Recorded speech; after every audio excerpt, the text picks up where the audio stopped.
At the stroke of midnight, a silver teapot vanished from the stately halls of Meadow Lane, but inside, it held a secret that could unravel a century of lies. One wrong move, one hidden glance, and a family's dark truth might be exposed. Stay with us as Hercule Poirot unravels the mystery, and don't forget to like, share, and subscribe to follow every twist until the very end. Chapter 1: The House at Meadow Lane. The village of Little Brackenford lay like a hidden gem amidst the rolling hills of the English countryside, wrapped in the soft, golden haze of an autumn afternoon. The air carried the faint, sweet aroma of ripening apples, mingled with the earthy scent of damp leaves. Here, time moved differently, slower, gentler, as if the world itself had paused to breathe. It was into this tranquil haven that Hercule Poirot and his ever-faithful companion, Captain Hastings, had journeyed, ostensibly to rest, yet inevitably drawn into the quiet whirl of village secrets. Their lodgings were arranged through Lady Agatha Linton, a woman of elegance and precise tastes, whose family home, Meadow Lane Manor, stood proud at the edge of the village. The house was a grand Georgian building, its pale stone facade softened by climbing ivy and the delicate pink roses that framed the windows. From the outside, it seemed serene, almost sleepy, but Poirot, with his keen eyes and ever-alert mind, noted the subtle hints of tension in the household, a slightly worn carpet in the hall suggesting frequent passage of unseen feet, a locked drawer in the study that might hide something more than stationery, and the careful polish on certain antiques, suggesting they were treasured for more than their beauty. Inside, the atmosphere was warm, the sunlight spilling through tall sash windows, catching the brass doorknobs and gilded picture frames. Lady Agatha, a tall woman with silver-streaked hair and the carriage of one accustomed to command, received them with the polite flourish of a hostess used to having her guests marvel at her possessions. Among these treasures was her most prized item, a silver teapot resting upon a velvet cloth in the rosewood cabinet of the drawing-room. Its delicate engravings shimmered subtly, reflecting the sunlight in a way that seemed almost alive. "It is very old," she said, her voice carrying both pride and reverence. "And it has never been used. It is far too precious for something as ordinary as tea." Poirot's green eyes lingered on the teapot, sharp and calculating, though outwardly calm. To most, it would appear simply an elegant antique, yet the detective saw more. Every item, every object, every piece of decor whispered secrets to him, the slight smudge on the cabinet's glass suggesting someone had lingered there, the faint indentation of a handprint on the velvet base of the teapot, even the way the light played across its surface as if it were hiding something. As the small gathering settled in the rose garden, with cups of freshly brewed tea and scones arranged on fine china, the conversation naturally gravitated to the silver teapot. Mrs. Templeton, Lady Agatha's sister, was a practical woman, her brow furrowed slightly as she examined the teapot. "It looks beautiful, of course," she said, "but what use is a teapot that cannot be used?" Hastings laughed, a hearty, comforting sound that seemed to float lightly over the garden. "I think you exaggerate, madam. To me, it looks like any other teapot. But then, I never had the eye of an art connoisseur." Poirot allowed a faint smile to play across his lips. "Ah, mon ami, that is where the difference lies. The eye sees what the soul recognizes. And this teapot, it has a soul, one that has witnessed more than anyone in this garden may imagine." His voice was soft, almost hypnotic, drawing the attention of all present. Even the sunlight seemed to pause, as if waiting for him to continue. The guests murmured politely, sensing both charm and an unspoken gravity in Poirot's words. There was Clara, Lady Agatha's young niece, a quiet girl with a pale, thoughtful face, who lingered near the roses, almost hidden, yet observing everything. And there was Mr. Gerald Fawkes, the solicitor, whose precise movements and careful phrasing gave Poirot the impression of someone meticulously concealing something. Whether out of habit, caution, or guilt, he could not yet tell. As the afternoon sun slanted lower in the sky, casting a golden glow across the garden, Poirot allowed himself a moment to observe the little nuances that would later prove crucial. The way Mrs. Templeton's fingers trembled slightly as she reached for a teacup, the faint flush on Clara's cheeks when she thought no one was looking, and the quiet, deliberate gestures of Mr. Fox, all of these, Poirot noted silently. They were threads, and he was already beginning to weave them into a tapestry of human behavior, motive, and secret desire.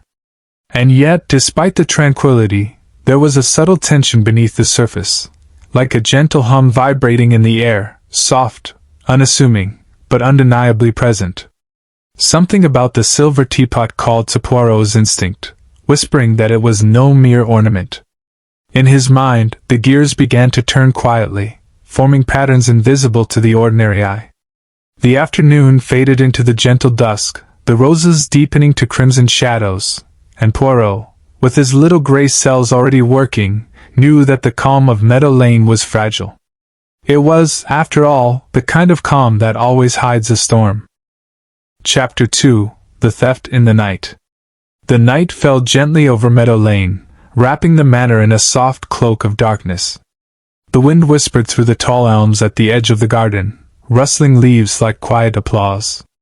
Inside, the house was hushed, the only sounds the occasional ticking of the grandfather clock and the muffled breathing of the servants sleeping in their quarters. Outside, the village was still, as though holding its breath, unaware that a secret was about to be disturbed within its very heart. Poirot, ever the light sleeper when intrigue was afoot, had retired to his room early, not for rest, but for contemplation. The teapot, he reflected, seemed to carry more than the gleam of silver. It had a story, a hidden purpose, and he sensed the subtle tension in the household like a faint tremor through the floorboards. Hastings, however, had already fallen asleep, oblivious to the careful scrutiny Poirot devoted to the faintest creaks and shadows. Around midnight something shifted. A soft noise, almost imperceptible, disturbed the gentle rhythm of the manor. Poirot's eyes, sharp in the dim light of his lamp, detected it instantly, a slight movement near the drawing-room door, followed by the delicate whisper of fabric brushing against the carpet. The detective did not rise immediately. He allowed the sound to pass, observing the rhythm of it, the cadence of the intruder's movements. By morning, the quiet of Meadow Lane had been replaced by a subtle chaos. Lady Agatha was pale and trembling, her hands tightly clutching the edge of the dining table as if it could anchor her in reality. "The teapot, it's gone!" she exclaimed, her voice quivering like a fragile bell. The velvet lining of its cabinet lay disturbed, and the lock, though not broken, bore marks of tampering. Servants whispered urgently among themselves, glancing nervously at the corners of the room. Some suggested it was a thief from outside the village, while others dared to hint at mischief within the household. Poirot, however, remained calm, his little gray cells already working to untangle the threads of this subtle mystery. Inspector Graves, a burly man from the county constabulary, arrived mid-morning, stomping up the grand staircase with muddy boots and a no-nonsense demeanor. "A straightforward burglary," he declared. "Silver's valuable. Someone came for it.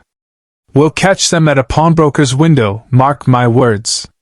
Poirot, polishing his mustache with deliberate care, shook his head slowly.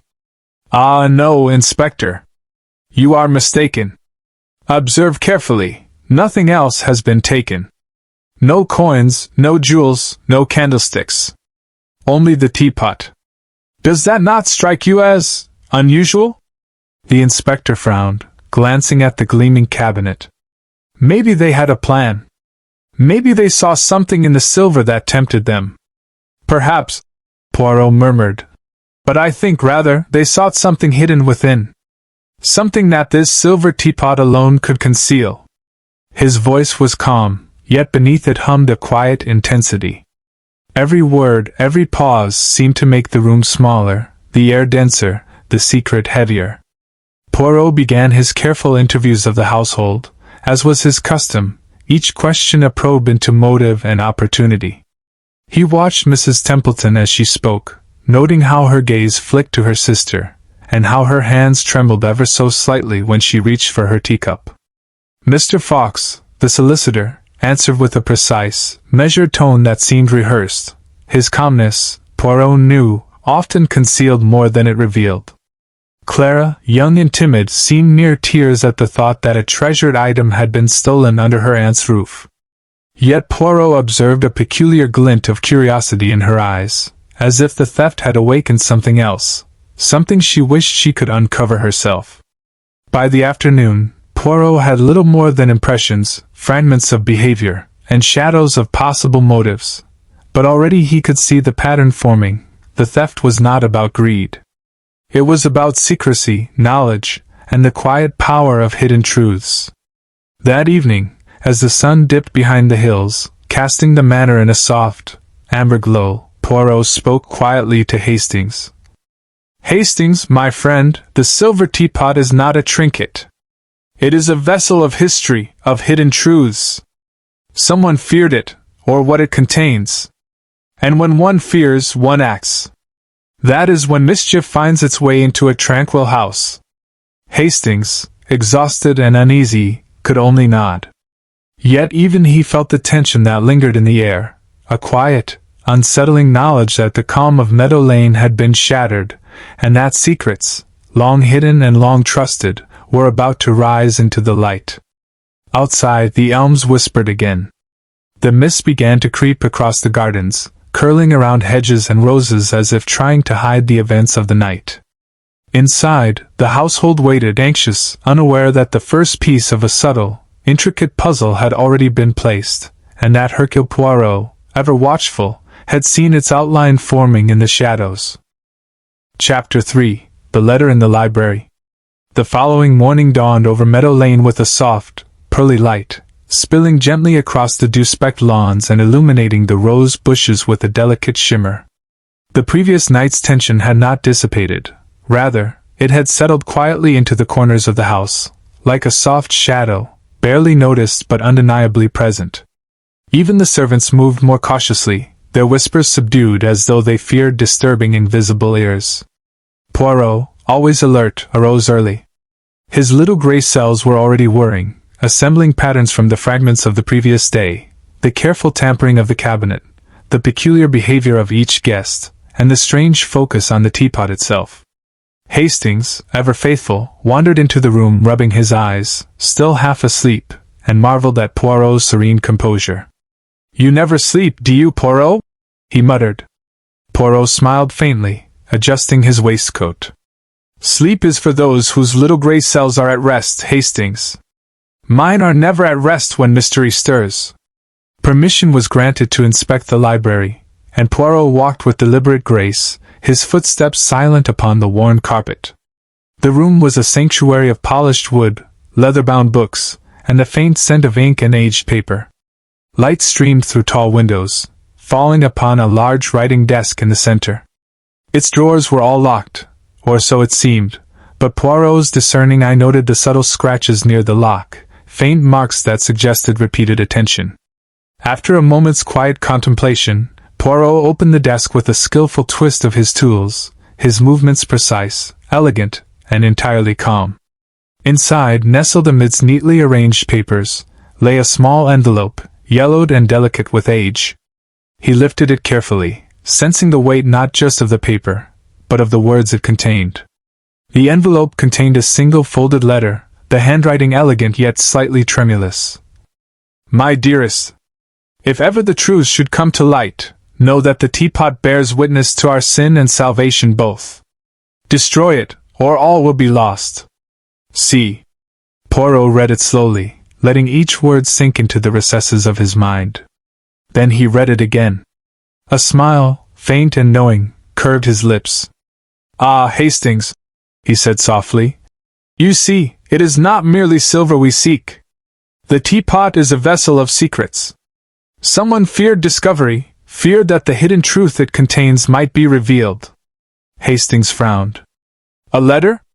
Hidden inside a teapot? Mais oui, mon ami. Not the letter itself, perhaps, but a clue, an instruction, a warning, a key to unraveling past deeds." Poirot's eyes glimmered with anticipation, yet his manner remained serene, almost meditative. "It is remarkable, is it not? How the ordinary can conceal the extraordinary. How calm and beauty mask tension and danger. The house itself whispers its secrets if one knows how to listen. The rest of the day passed with a quiet, deliberate investigation. Poirot called for the household to gather in the drawing room, ostensibly for tea, though Hastings knew better. There, in the gentle warmth of afternoon light, the detective observed subtle gestures, Mrs. Templeton's fingers nervously twisting a handkerchief, Mr. Fawkes adjusting his glasses with uncanny precision, and Clara, who avoided everyone's gaze but seemed strangely absorbed in her own thoughts. Poirot, as was his custom, spoke slowly, with deliberate calm, ensuring that every word carried weight. "Mesdames et messieurs," he said, "we are presented not with a simple theft, but with a hidden truth. The Silver Teapot is the vessel of that truth. And the one who removed it did not act out of greed, but out of fear, curiosity, and perhaps, desperation." A faint shiver ran through the room, though the fire crackled warmly in the hearth. The sunlight outside softened the scene, bathing the occupants in golden tones, yet within, a quiet tension lingered. It was not anxiety that Poirot inspired, but contemplation, the kind that makes a mind turn over every possibility, every motive, every hidden connection. By evening, Poirot had pieced together a subtle pattern. The theft, he realized, was not merely an act of mischief. It was connected to the past, to relationships, and to secrets someone wished to keep buried. Each member of the household held a potential piece of the puzzle, a glance, a hesitation, a nervous sigh. And the teapot, now absent from its cabinet, had become both the focal point and the key to unraveling it all. As night approached, the manor settled into an uneasy quiet. Outside, the mist began to roll in again, curling over the lawns and hedges. Poirot, seated by the window, watched it silently, his hands clasped, his eyes bright with anticipation. "Hastings," he murmured, almost to himself. "The past is never truly gone. And some objects, like this teapot, are guardians of truth. Soon, very soon, we shall see what lies within." The house slept, the shadows lengthened, and yet within the calm, a subtle electricity lingered, the sensation that something would stir again, perhaps tonight, perhaps at the hands of someone desperate to protect secrets, or someone compelled to reveal them. Chapter 4: The Midnight Visitor. The house of Meadow Lane lay in deep repose, wrapped in a stillness that was almost tangible. The fire in the drawing-room had long since died down, leaving only the gentle flicker of moonlight spilling across the polished floors. Outside, the mist crept along the hedges, curling around the garden with a quiet, ghostly grace, as if the night itself were guarding the secrets of the manor. Hastings slept soundly, his regular breathing a comforting rhythm in the otherwise hushed house. Poirot, however, remained awake, seated by the window in his customary meditative posture, hands folded, eyes fixed upon the silent night. He had spent hours retracing every detail of the theft, pondering the strange behaviors of the household, and examining the possibilities of the hidden letter in the silver teapot.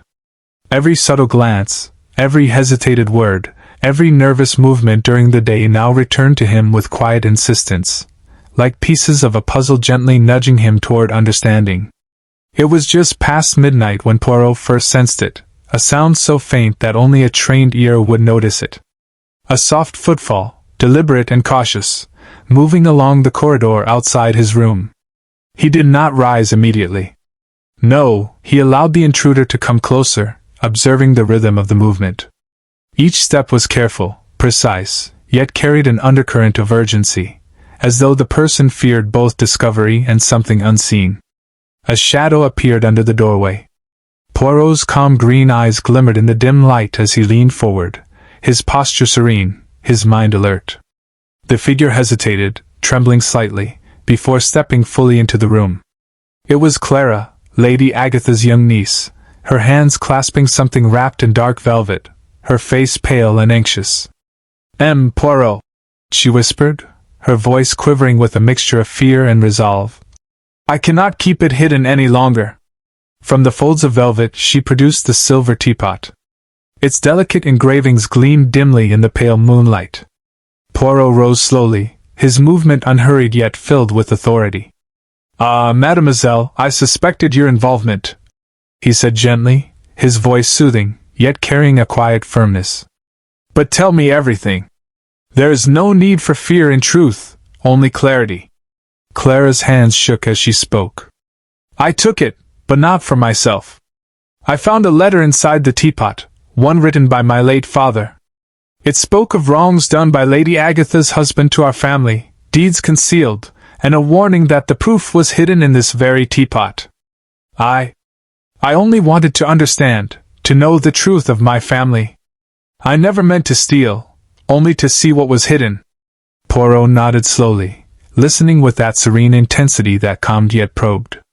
And in seeking the truth, you acted from curiosity and perhaps a sense of justice. But mademoiselle, tell me, did you find the cabinet already open? Clara shook her head, tears glistening in the corner of her eyes. Yes, it was already open when I entered.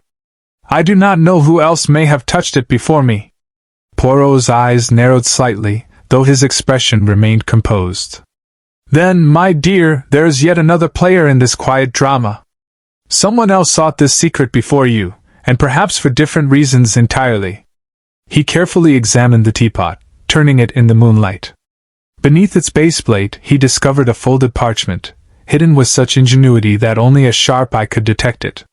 He unfolded it with delicate hands. The parchment was a legal document, a deed transferring a substantial estate from Lord Linton to a woman named Catherine Templeton. Hastings leaned closer, his voice hushed with awe. Templeton, that's Lady Agatha's sister, isn't it? Precisement, Hastings, Poirot said softly. And the signature, though convincing, is forged. Someone has been manipulating the truth from long ago, hiding it under layers of trust and appearances. The teapot is not simply a silver vessel, it is a guardian of secrets, a keeper of justice postponed by generations. Clara lowered the teapot into Poirot's hands, her face a mixture of relief and anxiety. What should I do now? Poirot's gaze softened, though it carried the weight of certainty. Mademoiselle, the teapot must be returned to Lady Agatha. And soon, we must uncover who else has been involved, for they act still in the shadows. Tonight, the first pieces of revelation have been placed upon the table. The remainder will follow, but carefully, step by step, as the truth always emerges when one knows how to wait. Outside, the mist thickened, curling like a protective veil over the garden, the manor, and the secrets it contained. Inside, a quiet determination settled in the heart of Meadow Lane. The truth, long hidden and carefully guarded, had begun its slow, deliberate ascent from the shadows. And Hercule Poirot, serene yet vigilant, awaited the final movements with the calm certainty of a man whose little gray cells had already glimpsed the entire picture. Chapter 5. The Gathering at Dawn. The first pale fingers of dawn touched Meadow Lane, spilling soft light across the dew-drenched gardens. The mist that had lingered overnight began to lift, curling gently around the hedges, revealing the manicured lawns and the delicate roses that had witnessed the unfolding drama. Inside the manor, a quiet anticipation hung in the air, as if the house itself knew that its long-hidden truths were about to be revealed. Poirot, immaculate as ever, moved through the corridors with calm purpose. Hastings followed, carrying a notebook and an expression of barely contained excitement. The household had been summoned to the drawing-room, Lady Agatha, Mrs. Templeton, Clara, and Mr. Fawkes all present.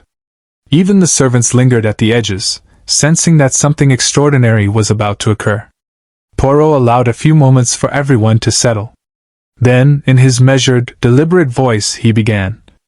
Mesdames et messieurs, we are here to resolve a puzzle that is as much about human nature as it is about a silver teapot. I ask you to listen carefully, for the threads of this story are subtle, yet they converge with clarity once all is known.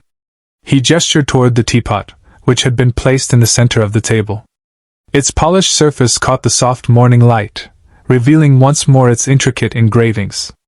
The theft of this teapot was not an act of greed, Poirot continued.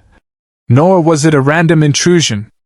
No, this teapot contained something far more significant, a secret forged in the past, concealed to protect reputation and perhaps to punish a transgression unspoken for decades. All eyes were fixed upon him. Lady Agatha's hands trembled slightly, and Hastings could feel the tension that hung like a gentle but firm thread in the room. Poirot's gaze swept across the assembly, noting every twitch, every glance, every subtle hesitation. He turned to Mrs. Templeton. You, madam, discovered the letter warning of exposure. You, believing to protect your family and your sister's name, attempted to retrieve the teapot. You did not intend harm, but your actions contributed to the mystery and to the anxiety that has plagued this household. Mrs. Templeton's lips trembled. I only wished to shield my sister, she whispered, her voice trembling with remorse. Poirot's gaze softened, yet remained penetrating. And that, madam, is a commendable instinct. Yet, it is a reminder that even loyalty can conceal truths that must see the light. He then turned to young Clara, who sat pale but resolute. Mademoiselle, you acted from curiosity and desire for understanding, not malice. You retrieved the teapot from its hiding place, believing you were protecting the knowledge of your father's legacy. You are honest, brave, and above all, guided by the instinct of conscience. Clara lowered her eyes, the tension in her shoulders easing slightly. Poirot finally addressed Mr. Fawkes, the solicitor, whose calm demeanor had seemed so precise during the investigation. Monsieur, the original deed that was hidden within the teapot was forged. Its purpose was to disguise a transfer of property and protect those who wished to conceal their deeds. It is a subtle, clever act, but one that has brought tension and secrecy into this household. Your careful attention to legal matters allowed the secret to persist, but also ensured that it could be unraveled by someone attentive. He paused, allowing the words to sink in. Thus, the teapot was not merely a vessel of silver, but a guardian of truth. And that truth, once revealed, restores not only clarity but peace. Poirot reached out, lifting the silver teapot gently, and placed it before Lady Agatha. Madam, I recommend that this relic now be laid to rest. Burn the parchment, if you wish, and allow the teapot to remain as a memory, not as a tool of intrigue. Let the past rest, and let your household return to its proper tranquility. Lady Agatha, tears glistening, touched the teapot lightly. Thank you, Poirot. You have done more than solve a mystery. You have preserved the dignity and peace of this home. Poirot, brushing his fingers along his famous mustache, allowed himself a faint smile. Peace, madam, is worth more than gold, more than silver, and even more than secrets kept in silence. Outside, the fog lifted fully, and the first birds of morning began their gentle chorus. Hastings exhaled, a contented smile spreading across his face. You know, Poirot, there's something magical about watching a household find its calm again, isn't there? Poirot inclined his head, his eyes glimmering with that quiet, satisfying certainty that only comes to a mind attuned to the subtleties of human nature. Yes, Hastings. The English countryside is full of secrets, wrapped in roses, mist, and silver. But, like the dawn, all truth eventually rises. And that, my friend, is why I cherish both the quiet and the mystery. With that, the household slowly resumed its morning rituals, now tinged with relief and a subtle sense of gratitude. The teapot, once a source of anxiety, now stood as a silent witness to truth restored. The mystery, intricate and layered, had been unraveled. And in the soft, golden light of dawn, Meadow Lane felt like it had returned to the gentle rhythm of peace, beauty, and quiet reflection.